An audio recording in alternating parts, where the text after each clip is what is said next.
All right. Good afternoon. I'll take your questions. Why don't we just start out with any injuries to report tonight? Yeah, so Ryan Bates will not practice with an ankle. Jordan Poyer, knee soreness, will not practice. Micah Hyde, hamstring, will not practice. Saran Neal, ankle, will not practice. Leonard Floyd, ankle, will not practice.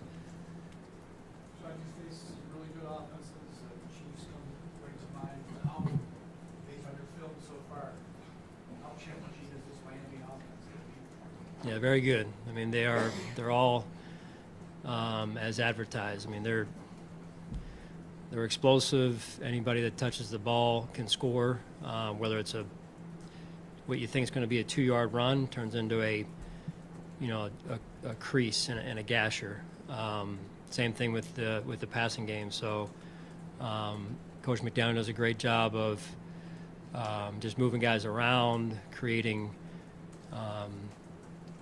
different styles of offense. It's a handful. How much, Sean, I asked you this on Monday, and obviously we just started looking at the film, but, and I know you don't want to get into X's and O's, and I understand that, but how much tactically do they maybe force you to make adjustments in terms of how you line up against them? Yeah, I mean, most really good offenses do that. Sal mentioned Kansas City. They make you, do something that you don't really want to do or that's not in your wheelhouse. So that's why they're good. They put you out on the edge and try and get you in bad positions. Sean, a couple of weeks back, you mentioned that the defensive front took notice of maybe criticism because of what Lon was line up. Is this a good week then to maybe criticize or question the defensive front? You can do all that you want. Yeah.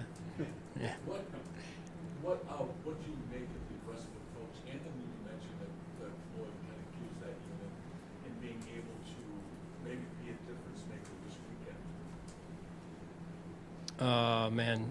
So Floyd specifically is up addressing. Just that line, and just you add Floyd, but the line Yeah. is what it's been doing. Yeah. Just the potential of being a difference maker this weekend. Yeah, they are a catalyst to us playing good defense, right? We have to have that every week at the point of attack in the run game, and then also affecting the pass game. The challenge this week is the ball comes out so fast, so we've got to find somehow, some way to. I mean, I think Tua's been sacked one time, I think, all year, if I'm not mistaken. So it's very impressive. Does it Along help those that they just same let lines, is the key this week really not so much chasing them, is just get your arms up, right? I mean, you need to block his windows as opposed to trying to get him in 1 second, right? Does that make sense? Well, yeah. I mean, you try and figure out what you can do because they've got a good thing going with both the run and the pass. When you watch that Denver game, yeah. So. Sean, how hard is it to construct an adequate scout look this week? I mean, there's just not that many humans on the planet like the guys they have. And what can you realistically hope to? Yeah, if you can get a couple Usain Bolts, and we'll bring them in tell Brandon we'll bring him in for a week and run scout team with about 3 or 4 of those guys. I think that gives us a good look right there. But what are you realistically hoping to get out of that this week, that unit? The scout team, yeah, they've got to play as fast as they can play. We'll try and give them a rest as much as we can in between reps because there's only so many guys to go around to run as fast as we need them to run. And, I mean, just to simulate that speed, it's unique. What are the general points of emphasis for your defense when you're facing an offense like this? Well, we can go through the whole game plan if you'd like. I mean, yeah. You guys are great, man. Obviously, they've exposed people in a lot of ways. Like I said, they're running the pass, so you try and be fundamentally sound in what you do, and I think that's the biggest thing is make sure we're getting off blocks, make sure we're tackling, and I think that's the that's the biggest thing you can do is emphasize the things that always come into play in a football game, and that's the fundamentals. Sean, you always talk about eye discipline. You always talk about eye discipline.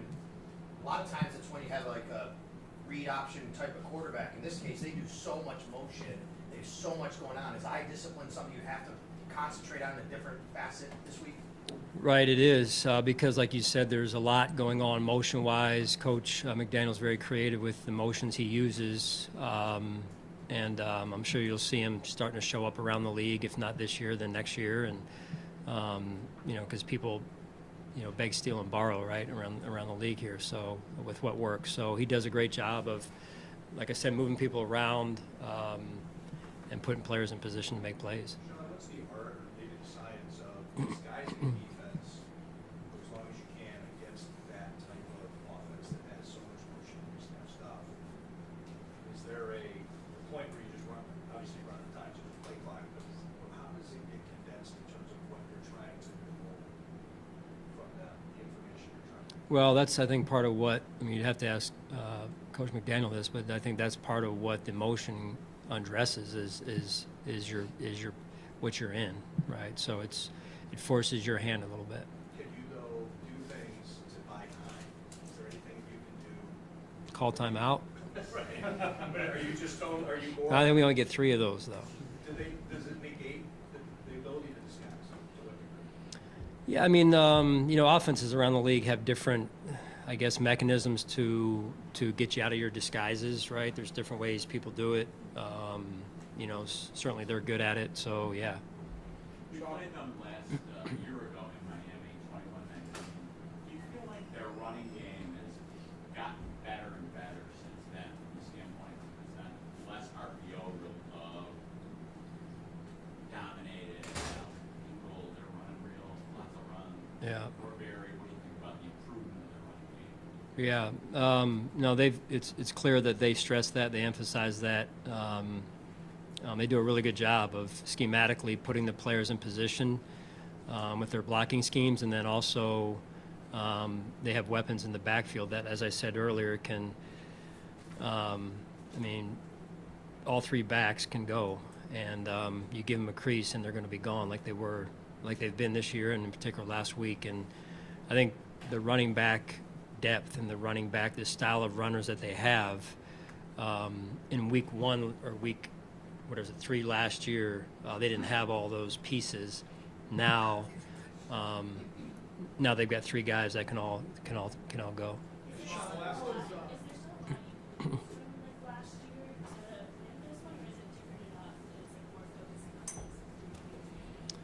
I think a little bit of both. You want to focus on this team this year and what they're doing, and you try and learn a little bit from that experience. But again, some of the personnel was slightly different.